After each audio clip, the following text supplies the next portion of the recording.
Good morning, guys. I hope the sound is loud and clear.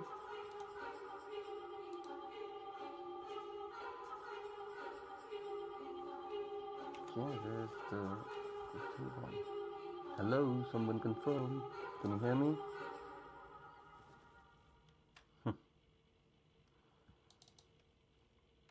Yes, lovely, lovely. So, how are you guys? How is everyone? Yesterday was a weird day. Yesterday trading day was a very weird day. Had some fun, but none of the trades was going for full TP, and at the end, the trade that went to full TP basically stopped me out in profit before it went to full TP. So, very weird day. Price action was a little bit more erratic than what I expected to be. But I think, yeah, ended well. Uh, up for the day, very well up for the day.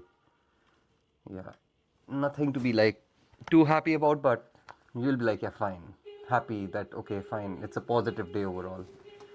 What to expect today, though? Well, let's see where we are in the market. So price action wise, we have built a Monday range. So have to look at both previous day high, previous day low, and in the longer, like in the bigger scheme of things, those will be the targets that you will be aiming for initially. So how does the market react on previous day high, previous day low? At least that's for the New York session, not for now, but for the New York session, that will be kind of where you will base your trades from and try to see whether that works out or not. Overall, let's see. Let's see what we are doing in the 4 hourly first. 4 hourly, I like nothing. No signal from the market as such. We have inverted this 4 hourly fair value gap as well, but we haven't left anything on the other side. So there's nothing much to see on the 4 hourly. Let's see 6 hourly. 6 hourly is still trading like literally inside of this fair value gap, even though we have inverted it. So let's keep an eye. There's a BPR, a nice looking small BPR right over here, which might try to support price. So this BPR might try to support, oh no, resist price now. We are trading below it. We're just trading on it, I'll say. We're neither trading below it nor trading above it. We are literally trading on it. So cannot say how this will be, price will be reacting in this area. So we just wait and watch. We let the price do its thing. Sometimes that is the best thing that you can do. You let the price do its thing, confirm itself, and then you make a trade from there. So yeah, overall looks okayish, but without any given of where the price would want to go. So I'll let price give me complete direction or confirmation, at least initially, and then I'll make a decision on how I want to trade it. So yeah, let's look at smaller time frames. 90 minute looks good. 90 minutes looks fun.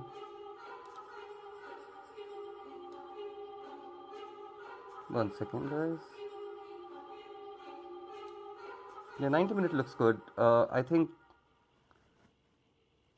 it's still 1 hour to go for this candle to close. So a lot can change, but 90 minute looks really good as of now. A good candle, nice, strong candle happening. If the candle can break previous candle's high and close above it, that would give me some indication that the market might want to go higher. But yes, we will need to see that sort of price action just to confirm anything. Okay, so Jackie, there is a 1 minute lag in us answering you. Oh, okay, I didn't know that. Well, this is one of the best softwares to use when it comes to streaming, so I think I'm on the best one now. All right.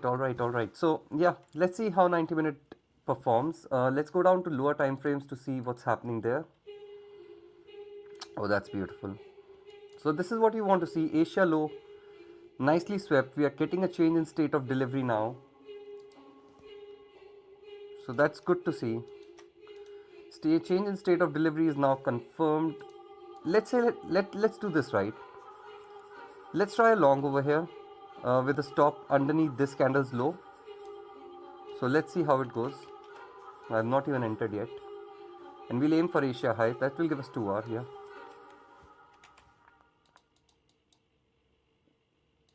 Okay. Yeah, I am in. somewhere around here. So aim will be 2R for this. Even the stop loss, I mean, we are keeping a stop over here, but I'll move it very quickly down up here. So I'm basically gone in with a bigger position. So like, I don't think so. Right now my position is kind of 2ish R overall. So because I can easily move it. So yeah, don't think I'm gonna keep it to that high. So let's see.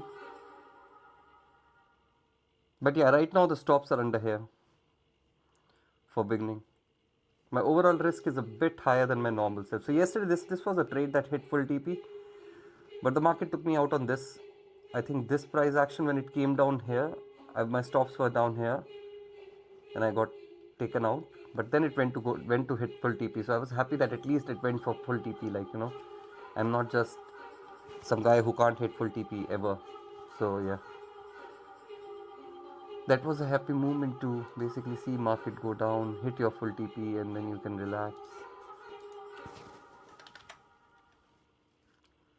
All right, I'll take your questions in a bit. Sorry, I woke up late today. On the daily there is back-to-back FVG, but it's in the golden pocket. So does it not count as much? Let's see. That's a good question. So back-to-back fair value gap. Where are they? Are you talking about these two? This small one right over here, and then this one?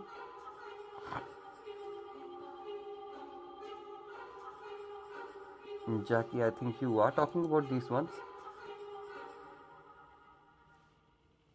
So for me what matters is, okay, back-to-back fair value gaps are important, but it is better that if they are not, so those are not, Jackie, see, this is the thing, right? When you see back-to-back fair value gaps, you cannot take these two and ignore this one. The first and the second are the relevant ones. This is not relevant. There is a fair value gap right over here. It's a very tiny one, but there is a fair value gap right over there. You see these over here. So the target is clear from here, this and this. So you need to remember, like, what is relevance when it comes to price action. So I want to see how we react inside of this fair value gap that is formed now. If it is formed, we still have 2 minutes to go. So maybe the market decides that it's not going to give any fair value gap. And if that's the case, then that's completely fine, because we haven't, see, why did we enter this trade? All these fair value gaps that were being left to sweep the Asia low have been inverted now, right? Price came down with power, but then returned back with power as well, leaving fair value gap over here, fair value gap over here. And if we can leave another fair value gap over here, that will give us two back-to-back fair value gaps, and I'll straight away move my stops higher. Even if I have to increase my position to get the 1 hour that I want, I'll do that. So all I'm waiting for is this next 1 minute candle to close and maybe leave a fair value gap right over here. Also on top of that, if you'll go down to the 2 minute time frame, we have basically inverted everything now. So CICSD is confirmed, everything is confirmed now. If the price doesn't want to do what it wants to do, at the end of the day, you cannot be like, right, oh, we just started the stream, so we can't enter. If the trade opportunity presents itself when you start the stream, you have to take it. Well, I would prefer it to be a bit, later, but it is what it is. If you get the opportunity straight away, you take the opportunity straight away. So last 30 seconds, I wanted to leave a fair value gap on the 5 minute. It would be good if we can see a fair value gap here.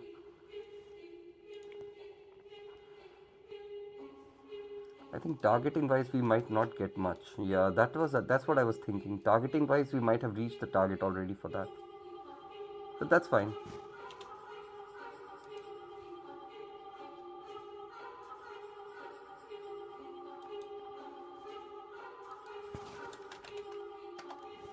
Sorry, I'm not looking at any questions right now. I'm just trying to, I've been logged out of the futures desk, so I'm trying to log back into there. Okay, I'm back with you. Yeah, I hope I answered your question, Jackie. I hope that is clear to you now.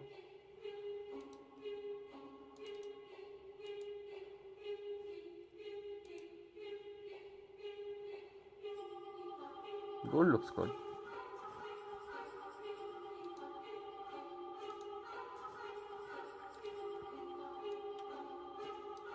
Wow, gold has a lot Let's see if gold can give us something.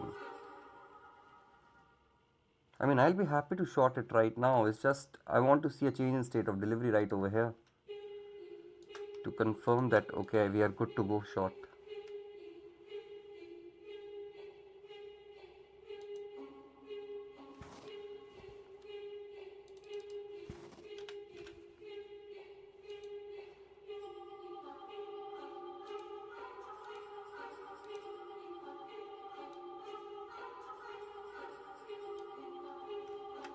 Okay. So gold, I would wait for a change in state of delivery towards the downside to confirm. I mean, it's looking beautiful. We had two back-to-back fair value gaps. We have not reached the target. The target is Asia low. So that's something that's showing us that it might want to go lower, at least to Asia low. So that's good. If we can get a change in state of delivery right over here, then we can assume that, hey, we have already secured. To be honest, yeah, we'll need a change in state of delivery. In any way, we'll need a change in state of delivery. So this will be the kind of trade that you will be looking at. So maybe till here or until 400% if you really want to go. But you will wait for a closure below this candle's body. Once that happens, it's all yours.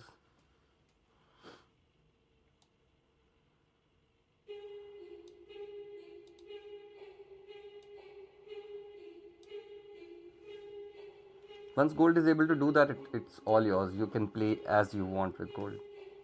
You just need a change in state of delivery. Alright, questions guys, come on, questions. If you don't have questions, what's the use? We will not learn anything if there is no question.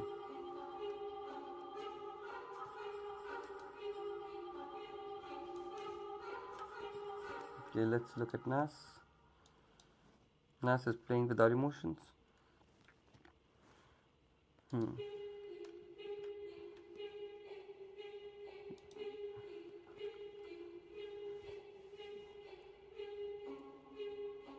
be honest, if you want, you can literally go for previous day high on this. I'm gonna go for previous day high on this trade. I'm gonna let this trade run for a bit. Because the more I see it, the more I feel that yesterday we didn't even properly sweep previous week high. So market will, if the market is going up, it is going to go up with force, and it would want to push higher into these areas. So yeah, I'll aim for like previous day high and see if we go for that. Try to play this trade a little bit more like a day trade instead of a scalp trade.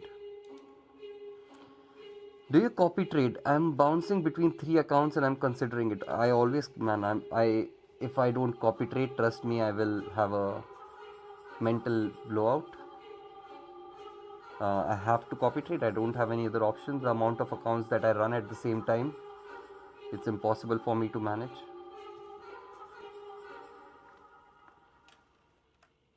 Previously, I used to copy trade from TradeOwait to TradeOwait. Now I copy trade from Top Step onto all my other accounts. I've taken an API access for Top Step. It's $25 a month, which is perfectly priced. It's okay because it gives you the opportunity to copy trade from Top Step onto any platform you want, which makes my life easier because I don't have to then worry about, Top Step like has the easiest way to put stops and TPs, just drag drop. I don't have to think about anything. Top Step has like initial stop loss as well, so I've set like my initial stop loss to be always $500. So whenever I enter it, put the stops at $500, and that keeps me in line with Apex rules as well of 0.3% maximum loss. So no matter what the stop loss is there, number one, no matter what, it always is less than 30% of my account size. So all these small details that Apex has, Top Step will take care of that because it will not let me go beyond those values. Where would you take the impulse range on gold? I'm stretching it, trying to take in that opening gap on the 4 hourly. Okay, let me check. So 4 hourly. So my impulse move on the 4 hourly at this point of time is this one. I mean, I would not mind, I will not complain if someone does this, but For me, it is this one. This is my impulse. Can you copy trade evals? Yes, you can. That's what I do. Copy trade evals, funded together on top of each other. Them fucking around doesn't matter. Like, the combination doesn't matter. How you copy trade doesn't matter. I need to bring this a bit lower, you know. I can't see your comments because the screen is too high. I'm gonna make this screen smaller so that... Hi bro, we put stop loss on the candle that's not at swing low. Yes. Yes, the reason I did that is I know it's a few points difference. I'm going to move my stops even higher because just to get, I mean, firstly, so the reason I've put it over here is because I don't think the price should go there. Even though it's a very minor change. So if you want, you can put it over here. That's fine. If you want, you can go here. I'm not saying it is wrong. It's completely fine. I'm going here because I feel that if this candle is engulfed, this low is gone. That's what I see it as. Okay, because there's still this liquidity of this low just lying underneath. So if it goes there, it will sweep that. So just saving a couple of points for myself.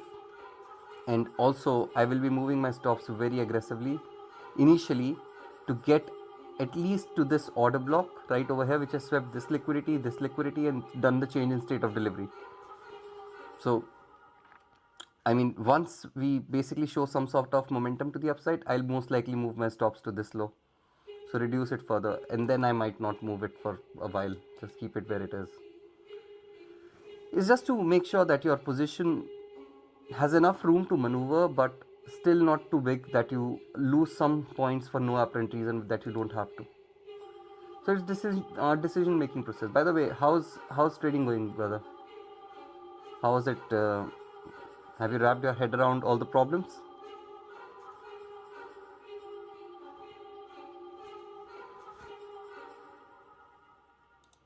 I hope you have. Why there is no logo as well? Ooh, let me bring the logo in. Let me bring the... Where did it go? Yeah, this one. Where does it go? I like it. Nice, good. It takes time, man. It takes time. Nobody is perfect. Trust me, everyone makes so many mistakes while trading. It's not at all easy for anyone to trade. So, for people who might have just joined in, we are already in a trade of NASDAQ long. We are looking for a gold short, but the confirmation is way lower than where we are right now. So, we are just giving it time to build up. So, once that confirmation comes, we will be looking for a gold short as well. As of now, there's nothing to see. NASDAQ long we are already in, so let's see how that plays out. It's just stuck in a place. I expect it to maybe go a little lower and then bounce. Let's see what happens. If this is topped out, it's a 1 hour trade. If this is topped out, maybe I'll call it a session. Because London, I'll be very honest, London lately has not been giving very good price action in the way I trade, and I'm not been getting that reward that I normally get from London. But that period between 9 to 11 London time, I'm getting a good trade every day, so I'm able to recover. But I'm not, like, normally I'm not getting a good London session trade.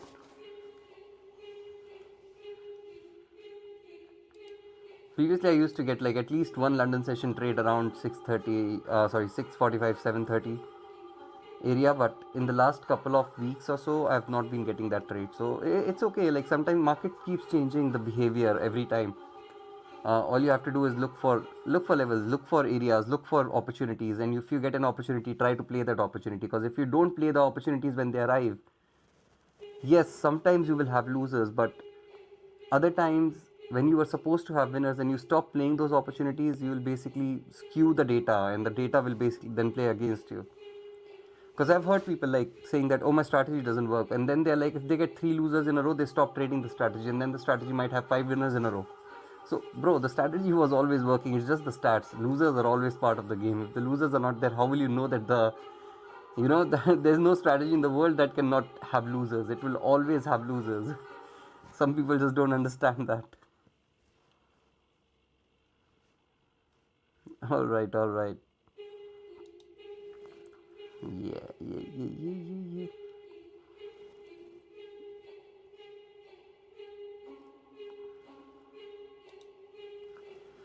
Keep pressing the buttons, don't. No, don't keep pressing the buttons. Don't go that way. But you should not. You should not. You should let the market do its thing. And the thing that like, let the market play out. You should give the market enough risk to basically be able to sustain. Like the answer over here is, when you're taking a trade, you should think about, can I enter the market tomorrow again? Because if you're basically taking a trade and that will basically be your last trade for forever, then the chances of that trade losing are much higher than anything else. So always, when you risk, you should think, I should still have enough left to come tomorrow, if not today. That's what risk management is all about, that you don't put everything in the same pot on the same day. You let you let there be some sort of things left for tomorrow, so that you can have another go at it. So most people make that mistake. They basically go gamble mode and they put everything into a single thing, a single asset or a single strategy or whatever. That's where most people lose a lot of money when they do that. They don't understand how to manage their risk.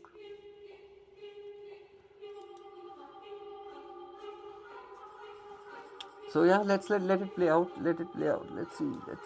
Gold is just chilling, so let it chill. NAS is, I don't know what it's trying to do. I like the trade. I have seen time-based liquidity sweep. I've seen change in state of delivery on the 5-minute time frame. I like this trade overall. We have swept London Q1 high now, so just waiting to see how we react over there in that area. If we can basically start trading above it and sustain London Q1 high, that would be an interesting part, because then I think Asia high will be in picture, which has equal highs on top, and that would be our TP1. I mean, I don't mind taking TP at New York AM high from yesterday, but yeah, maybe I'll take it at Asia high. Let's see what price we get. I'm not going to speculate just now, so I'll let the price tell me where to take TP. And the aggression, that if it starts going higher with aggression, then why not? I'll take a TP at Asia high. If there is no aggression, it's just slow, steady going higher, then maybe I'll take a TP at New York AM high. And for stop loss wise, that's when I'll move my stops. So until that happens, there's no stop movement, so there's nothing. Like, the more I'm looking at it right now, it's basically just consolidating. It's waiting for some sort of a push, and I think that push will come on one side or the other very soon.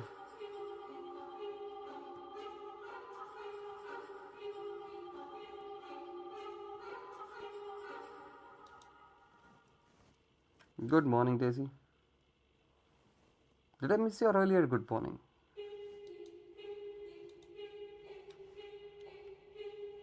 We played our setup, so even if, yeah, exactly, like, I don't know, like, Kumar has been trading with me for a bit now. This is my setup, right? Time-based liquidity sweep, CISD, every indication, all the bearish price action has been covered by the bullish price action. We have untouched liquidity right up top, so you basically play what you get. You can't do much about it. Once you are in it, you are in it. In it to win it. Where's that guy, man? I like that guy. That's a good name. In it to win it.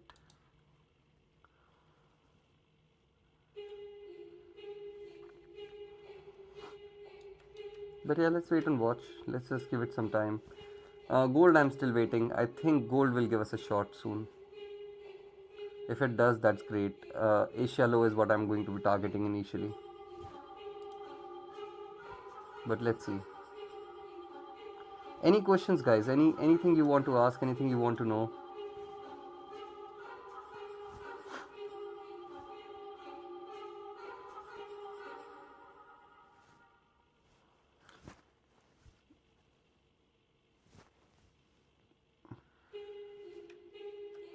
It's just slow in the last couple of minutes. I mean, to be honest, not really slow, because this candle showed some momentum. It's just that you're waiting for one candle that can leave a biggish candle, leaving a fair value gap.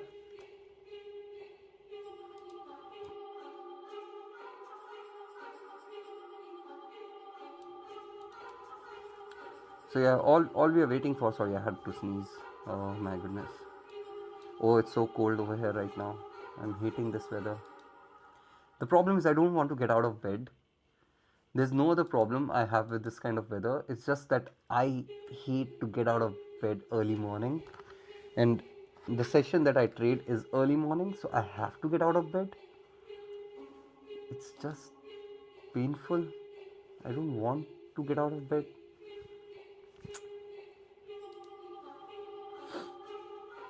Let's see if we can have a quick move up. By the way, I will be wrapping up today at around 7:30 London time. Obviously, I would have told you about the gold trade. This is what I want to see. If it happens, yes, we will enter. If it doesn't happen, we wait for inversion and we wait for some sort of bullish price action to confirm that, hey, I want to go higher. Until then, bro, can you explain OBs? What OBs are the best? So, for me, when I'm looking at OB, any OB that is sweeping time-based liquidity, any OB that is basically either there is a previous OB that is in the new ranges OTE. So yes, that is crucial. If an OB led to some sort of liquidity sweep, that was important. So some sort of higher time frame point of interest liquidity, some sort of time-based liquidity, previous day high, previous day low,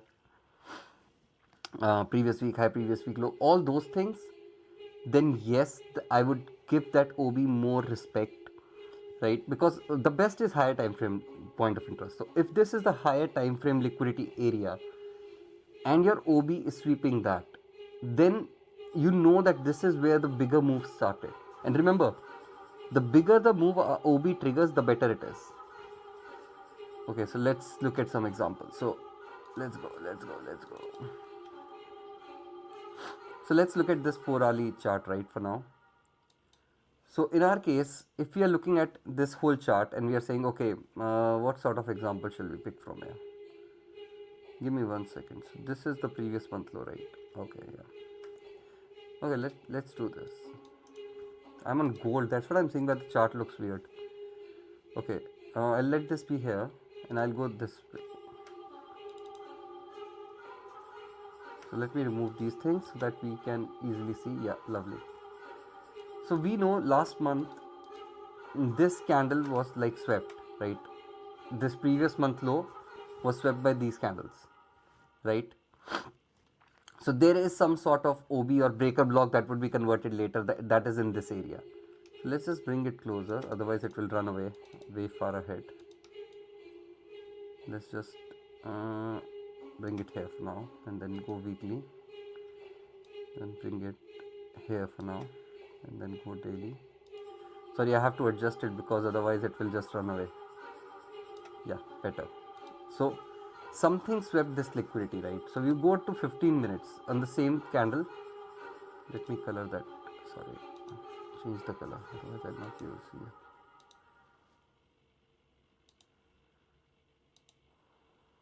Make it red. Yeah, let's get rid of PB. Let's get rid of all the other things and just have this and make it, because we are going to be trying to find it. Okay, better. Okay, where have we gone? Line. So this is the previous month low that is swept. Now any breaker block that you see that led to the sweep of this low, any order block or anything that you saw that led to the sweep of this one, this guy over here, right, that led to the move. Now you will say, oh, this order block is the one that swept it, right? This is the order block that swept it. In my honest opinion, the answer would not be this order block. I would still be happy to go with this one, but not this one. The reason is very simple. This one still took the price, further. This is just a small sweep. This is not what resulted in the sweep. The real order block, in my honest opinion, is basically over here. So this area was the real order block for me. Even though this order block did not lead to the sweep in terms of the 15-minute time frame, but if you look at 4-hourly time frame, this order block is what resulted in that sweep, right? So I would say this is the order block that is the most crucial order block, and you can see how price reacts here. Once it reaches here, it just starts to, accumulate, try to break, cannot break. So if it is trading above it in simplest of one, this is a breaker block now. So you should be bullish on the market. But what matters is where is it, doesn't matter where it is placed, what matters is what it led to. So it led to the previous monthly low sweep, so that is why this is crucial. Okay, so another example the way you can see order blocks or breaker blocks in OTE is this one, let's say. So you have this range, right? So you have this whole price action and you have this range, right? Look at this bigger range. So let's say from this low to this high, and when price comes down, where does it go down to? It goes down to this order block, which is in the OTE. So this candle, which swept the previous liquidity, this is the order block that you will be looking at. Price could not tip it, but that's not the point. Tipping the order block or touching the order block is not the point. It's like which one is more important. This is the most important. Why is it most important? It is in the OTE of this bigger range up of this 5 minute, and it swept all this liquidity alone. So that is what will become most relevant order block.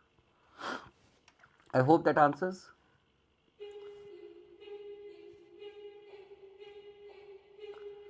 What are you looking for with Bollinger Bands? It's more aesthetic, man. It's Nick, the thing is, like, I have learned over the course of my education, there are some things that my eyes like, and Bollinger Band is one of them. It just gives me the calmness. So once I see price reacting to the lower bands and upper bands, it gives me calmness. Trust me, I don't use it for any analysis or any entries, or sometimes I do use it for entries, but not so much as you will think. It's not part of any of my entry model. It's just I love to have it on.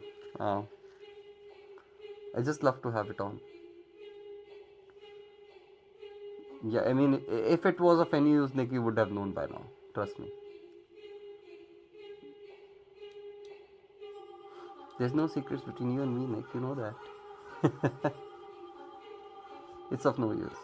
Yeah, you can use it like to get some volatility understanding, that whether the market already has some volatility or not. For me, yeah, 15 seconds sometimes, yes, it's important. Yes, so this is a breaker block now. Yes. So the 4 hourly, then the top one is now a breaker block. This is a breaker block now, yes. But this would have been an important order block as well. Like once price reached there, you would be looking to see how we react. Are we able to displace lower? If we can, then you will be shorting. See, no matter an order block, breaker block, fair value gap, any other point of interest, right? The most important thing is once you reach that point of interest, how do you react? Right? That is what defines whether that POI is crucial or not. Like if you see a fair value gap and say, oh, there's a fair value gap, I'm going to long. That's not how things work. You need to see, okay, there is a fair value gap. If the price goes there, how do we react in that? If we react bullishly, good. If we don't, you have a bearish setup because that fair value gap is going to break. So you just remember that market can go either way from anywhere.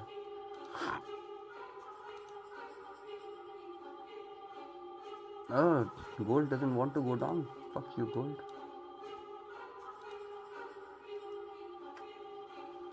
Still the same thesis on gold.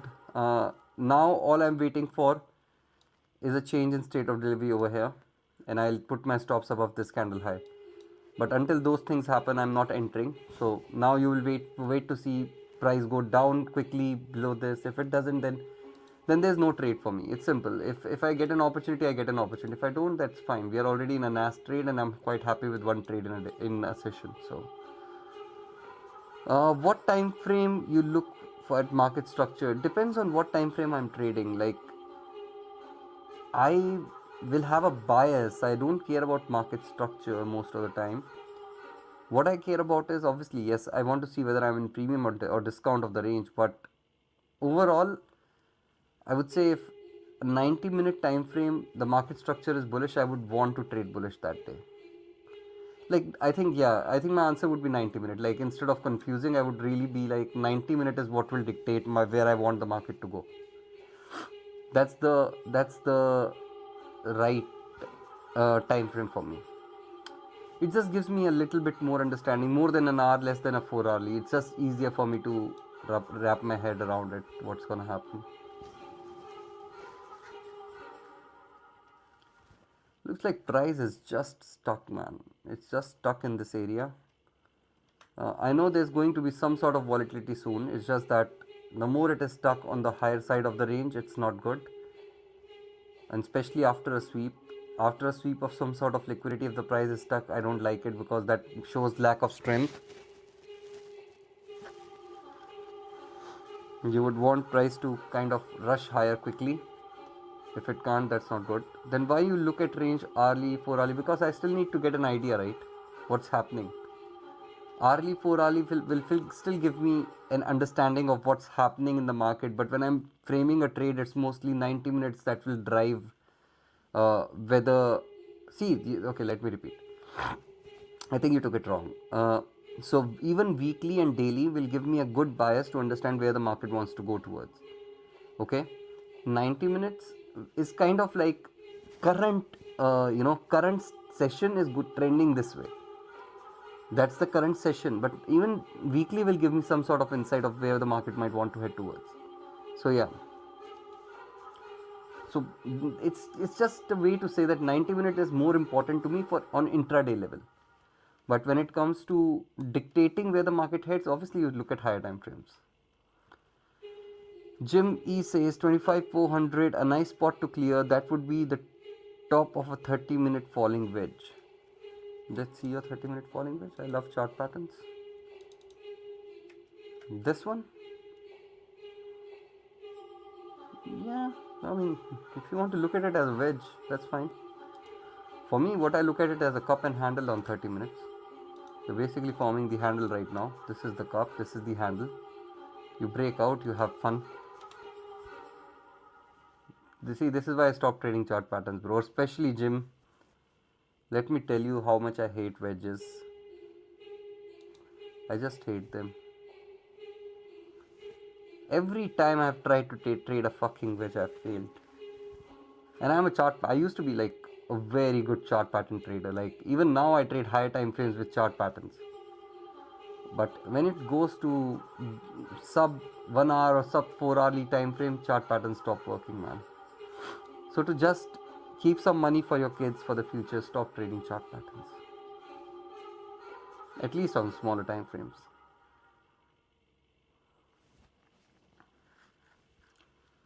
Alright guys, bring some questions, come on. This is a good stream, people are asking questions, I'm liking it.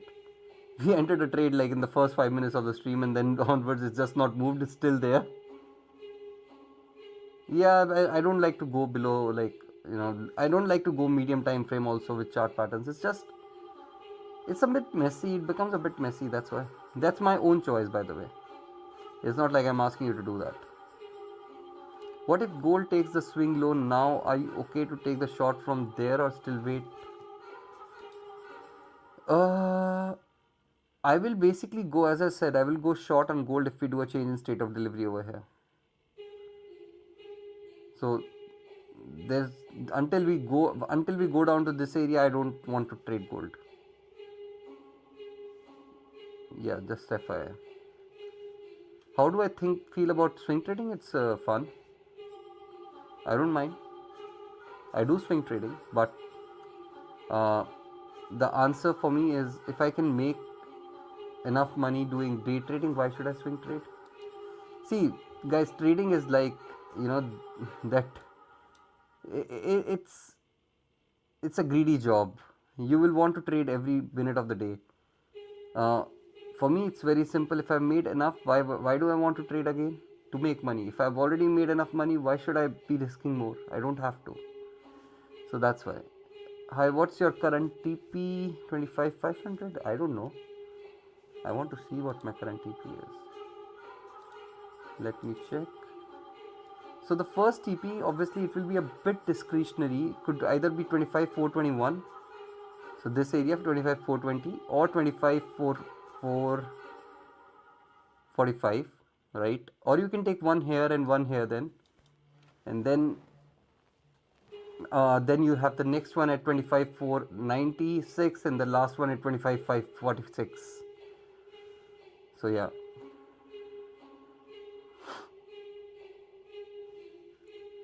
So once we enter a trade with pre-planned SL and TP and we see it's not reacting the way we want it, can we just kill the trade or wait for the SL? So this is a brilliant question, Kumar.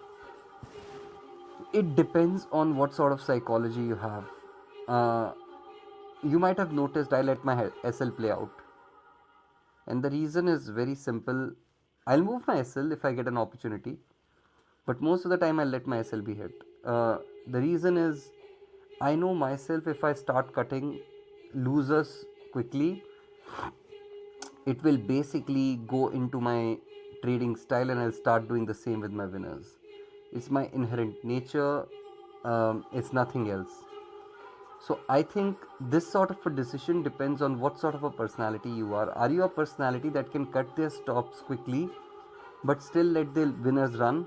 Then yes, you should. But remember, you don't know what's going to happen with price. You have no clue what's going to happen with the price. Every candle that forms is a new candle. You don't know how it's going to form. So is cutting the right answer? So depending on that, are you cutting out of fear or are you cutting because you know what's happening? So those are the things that you need to consider and kind of come to a conclusion. Okay, this is what works for me. This is what my personality type is, and I'll be able to cut easier because of XYZ reason. If you can't answer that question, then I'll say just let your SL play out, man. Just reduce your overall risk a little bit and just let the SL play out. And that's what I'll do. That's what I normally do as well. Like sometimes I'll move my SL. I'll move my SL a little bit higher if I get an opportunity and all that. But normally I'll just let the SL get hit.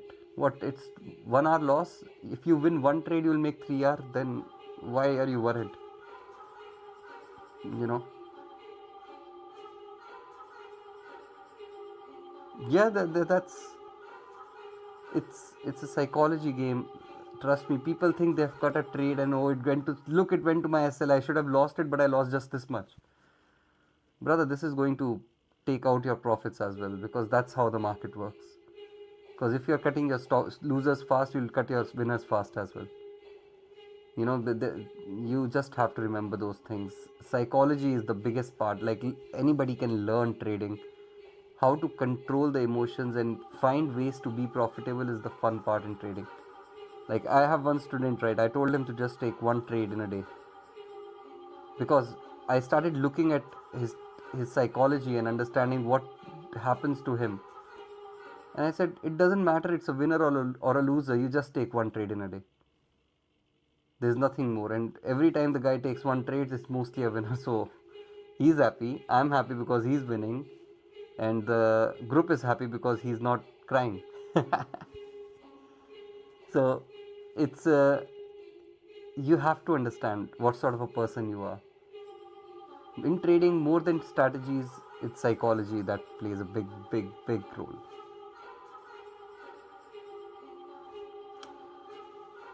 Alright guys, I think this trade is not going to move. If it moves, it goes to our SL, that's fine, we'll lose a trade. If it goes up, I've told you where I will be teeping out. Gold has hit discount on Orly, so it will likely go up from here. Well, depends. Let's see your discount area.